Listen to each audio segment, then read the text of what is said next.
پانچویں کے بعد اسکول میں داخلہ لیا تو انگریزی پڑھنی شروع کی۔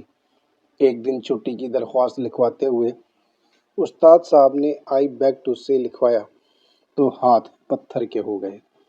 دل نے آواز دی کہ چھٹی کوئی دے یا نہ دے لیکن یہ بھیک نہیں مانگی جا سکتی۔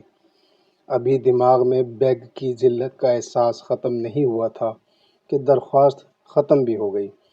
اب کی بار درخواست کے اختتام پر استاد جی نے لکھوایا "یور اوبیڈینٹ سرونٹ"۔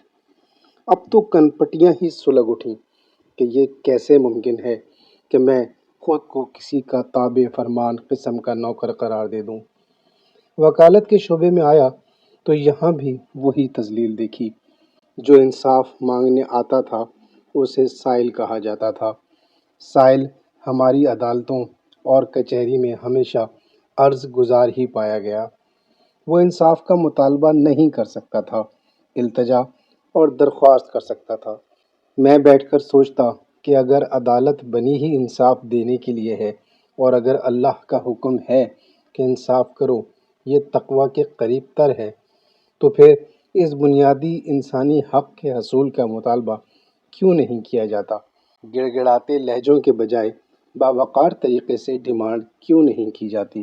اب پتہ چلا کہ یہ سب اتفاق نہیں ہے، بلکہ یہ برطانوی دور غلامی میں سکھائے گئے غلامی کے وہ آداب ہیں جو ہمارے لہو میں دوڑ رہے ہیں۔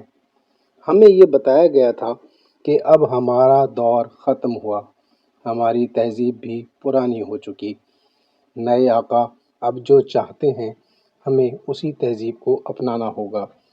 ہمیں واضح طور پر آداب غلامی سکھائے گئے، مثلاً انگریز کے حضور حاضر ہونے کے آداب کیا ہیں، اس سے ملنے کے آداب کیا ہیں، اس سے مخاطب کیسے ہونا ہے۔ خبردار، سلام کے لیے اس وقت تک ہاتھ نہ بڑھایا جائے جب تک صاحب یا میم خود تمہیں اس قابل نہ سمجھیں۔ کسی انگریز کو صرف اس کے نام سے نہیں پکارنا، القابات لگانا ضروری ہے۔ سونے سے جاگنے تک اور جاگنے سے سونے تک ہر معاملے اور ہر لمحے میں انگریزی طور طریقے سکھائے گئے۔ کھانا کیسے کھانا ہے، چھری کانٹا کیسے استعمال کرنا ہے، ہاتھ سے کھانا ایک برائی ہے، وغیرہ وغیرہ۔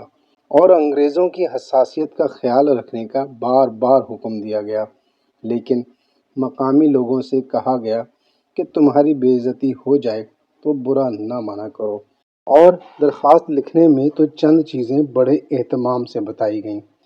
درخواست کے شروعات میں ہی انتہائی غلامانہ اور ذلت آمیز انداز سکھایا گیا۔ مثال کے طور پر "آئی بیگ ٹو" سے یہ انداز اسکول کے بچوں کی درخواست سے لے کر سرکاری عرضیوں تک ہر جگہ استعمال کیا گیا، تاکہ اسکولوں سے ہی بچے یہ سیکھ لیں کہ آداب غلامی کیا ہوتے ہیں، جیسے چھٹی نہیں کوئی بھیک مانگی جا رہی ہو۔ پھر ہر درخواست کے آخر میں "your servant, your most obedient servant" جیسے الفاظ لکھے گئے، تاکہ مقامی لوگوں کو یہ ذہن نشین ہو جائے کہ ان کی اوقات نوکر اور رعیت سے زیادہ نہیں۔ یہ ایک پوری تہذیبی واردات تھی جو اس سماج پر مسلط کی گئی تھی۔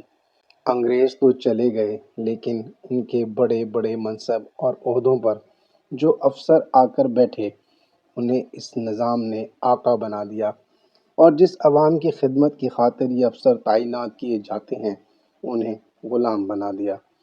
اور یہی افسر شاہی ہمیں ورثے میں ملی۔